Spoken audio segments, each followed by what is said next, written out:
Website accessibility isn't just a legal box to check.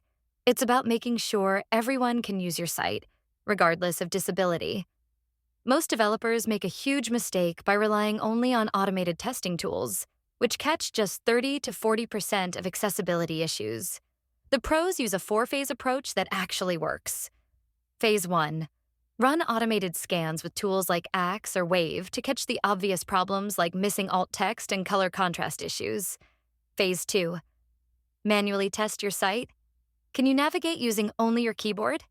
How does it sound through a screen reader? Is it usable on mobile? Phase 3. Get real people with disabilities to test your site. Their feedback is gold. They'll find issues no automated tool ever could. Phase 4. Make accessibility an ongoing process, not a one-time fix. Websites evolve, and so should your accessibility testing. The secret sauce is combining all these approaches. Automated tools give you a starting point. Manual testing adds depth, and real user feedback ensures you're actually solving real problems. Don't settle for a partially accessible website. Your users deserve better, and with this pro-testing approach, you'll create a truly inclusive digital experience that everyone can enjoy.